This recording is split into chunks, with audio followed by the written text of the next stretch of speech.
Hello everybody. Okay, now this is interview season. The results for mains of UPSC 2022 exam have come up and many of you have qualified. Congratulations to all those who have qualified. Before we start specific to the interview specific understanding, my thoughts with all those who have not qualified mains also. Don't lose your heart. This is an opportunity. Prepare very well for the upcoming exam. Your chance is very bright because the opportunity of writing mains is something that not everybody get. So that in mind, those who have not cleared mains 2022, you need not lose your heart. Work very well. This definitely can be the upcoming year, can be your year. Now, specific to the idea of today. Detailed application forms are out. The last date to fill the application form is upcoming Friday. That's the 16th of this month is the last date to fill the upcoming the detailed application form for those who are attending the interview this upcoming year. Please understand, attending a personality test of UPSC is a golden opportunity. Once in a lifetime kind of an opportunity. You should not make any mistakes. You should be your best self as you go ahead. So, plan your preparation. The next 2 months should be completely as per your will and wish. That is something that you should dictate. Don't allow anybody else to dictate that process. Don't allow anything to dominate or influence you. Because ultimately it is you who are facing the interview. It is you who are facing the panel. So decide what is to be done. Having said all that, from India for IAS, we have certain tips and suggestions to give you. First, let us focus on detailed application form, considering the time ahead is just 2 days and you have to fill the clear form with all details in clarity. Number 1, take your time, very clear and calm. Don't make any mistakes in a detailed application form. From a basic spelling to ensure everything is in place, be very clear. Fill up as per the understanding, take a printout of the preview, read it thoroughly, ensure every point is in place as you wish to, and ensure it goes on track. Second, some core fields that you have to work upon. One is your idea of the prizes, awards. Second, the sports. Third, in terms of positions of leadership. And fourth, in terms of extracurricular activities, that's talking about hobbies or interests. Now to the first one, or in general about all the four. Please don't bluff. Let there be no thing that you put in which is not known to you or which is something that you don't do. Please put in only those things that you are very sure about, of which you can answer, because every single thing that you put in that idea can generate questions. So, the first idea in terms of prizes, awards and medals. Put in those which are credible, which are value add. Don't put something like, in my school time for a particular competition I won a certain prize, a certain medal. Rather, the way you present that can be much better. Right? So if it's an award, talking that you're best outgoing student, that's an award. Right? So in that way, the way you present an award, the way you present a prize is also important. Right? So look at the credibility. Don't fill too many things. Maximum of 2, worst case, and additional you feel it's very important, 3. Otherwise 2 of them are very sufficient. So focus on the awards, something that can add value, add weight to your detailed application form. Second, sports. We generally see a blank column in sports, especially into the women candidates. As much as possible, don't leave it blank. But when you feel there is nothing that you can justify upon, no problem, leave it blank, nothing will be worried on. But when you fill up a particular sport, you should have interest, you should have idea about that sport. I fill up chess as a sport, I don't know who is Vishwanathan Anand, does not work. So, fill up something that you have pursued by interest, which you have pursued by passion, and you will be able to answer certain basics. You are not expected to know every detail. For example, I had filled up football and somebody asked me, what is the weight of football? I did not know. So I said, I'm very sorry sir, I don't know. That's perfectly fine. But you should be knowing who is the captain of the present football team, who is the coach, what is the recent achievement, the league formats that have come into Indian football, because these are new. You should at least know who won the recent football World Cup. So in that basic idea. So if there is some sports, basic knowledge, I'm talking of basic knowledge of these sports are important.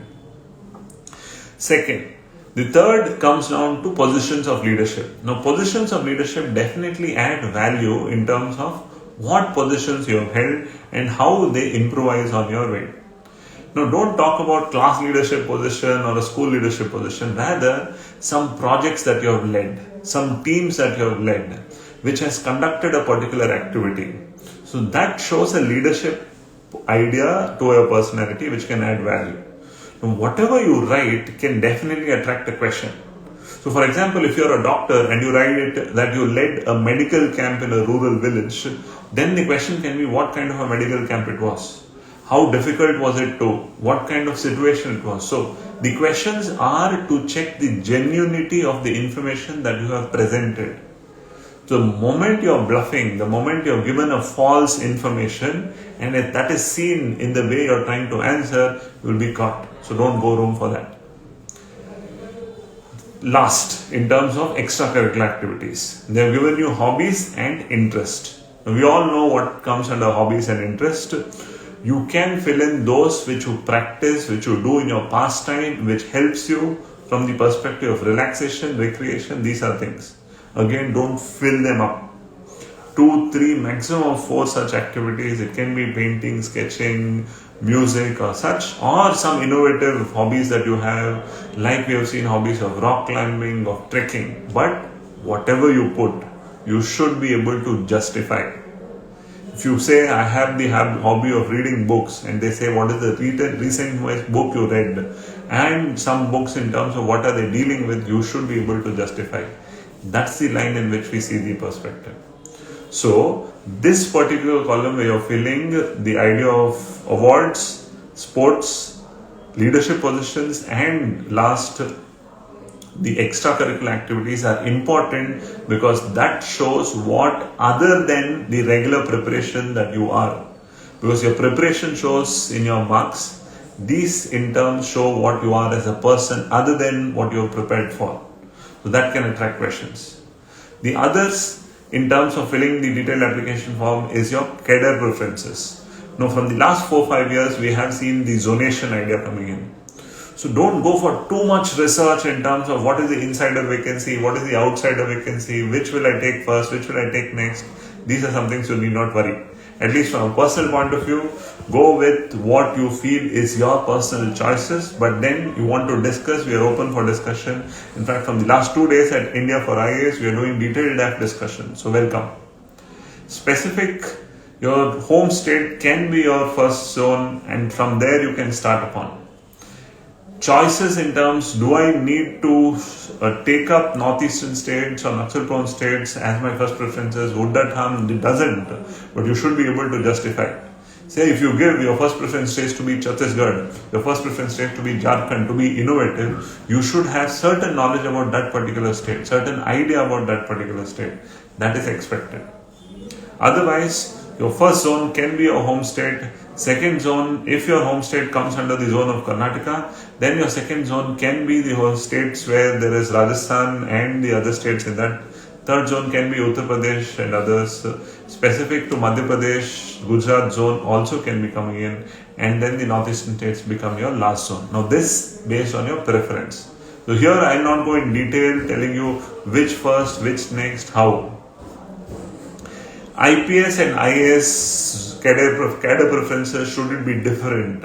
Largely after the zonation policies have come in, there is real no value addition in terms of how you make the states different. There is a general belief Maharashtra is a very good state to serve as a police officer, Punjab is a good state to serve as a police officer, but then when you put out in terms of zones, this is how the idea works. So definitely your home state preference and the nearby state preference works upon. So that's how you have to see the larger perspective. The last thing is your service preferences. Service preferences, when we specifically note, generally the top 3 services come in terms of administrative service IAS, then Indian Police Service IPS and Foreign Service. Now this can be a jumble. Definitely most of you go for IAS as the first preference, Police as your second preference, Foreign as your third preference. For those of you who are not interested at all in foreign services, choosing it third largely eliminates the possibility. But if you come from the EWS category or OBC, there is an outside 10 to 20% chance that you can still take a foreign service if it's your third. For those of you who are not at all interested in foreign service for your own reasons, you can take it below 3. That can be 5th or 6th position, so you don't get foreign service. But please keep in mind, the moment you put in foreign service other than the top 3, you will face a question why. And you should be able to justify the reason why you are choosing foreign service late. Reasons like I am not interested to go outside, reasons like I don't want to leave my family and go is a definite negative no for that. So we will help you prepare an answer in that perspective so that you present it from that point of view. Foreign service is a wonderful service to serve. It's a service that adds a lot of value to diplomacy and you have a lot of opportunity to build yourself. Apart from that, for somebody who personally doesn't have a liking towards it, you need not choose it. Apart from the top 3 services, now it's preference. Revenue services, people are preferring customs ahead of IT from the last 2 to 3 years given the dynamicity after GST has come in and the loss of sheen because the income tax has become more of a faceless service as such. Then audit accounts is a wonderful service. Defense estate is a dark horse. Many people don't know about defense estates. Defense estates is somewhere where you control an entire cantonment, becoming a DC kind of an officer there. So defense estate is also a good service. Apart from that, all the railway services are bundled up into railway management service. That's a very good service to choose. Then the others follow. Account services, the preference should be defense accounts to start with, then civil accounts, postal accounts. You can take the idea of corporate law a little later in the line because corporate law services are not as they were initiated upon. Now the question about DANICS and DANEPS, that's Delhi, Andaman Nicobar, your civil services and police services, which are Group B services because you're serving in that particular union territory, that's a personal choice because many of them choose that much higher in line considering they have promotion opportunities and they will very easily get into central services. That's true, but then it's a choice of first 5 years or close to 10 years serving as a Group B officer in that particular union territory. So DANEPS or DANICS, which is Police Service and Civil Services of Delhi, that's a personal choice if you want to take it ahead. Armed Forces Headquarters, Ordnance Factory can go much later, right? That can be at the later part of your life. Defense estate is a dark horse, keep that in mind. That should be higher in line, it helps.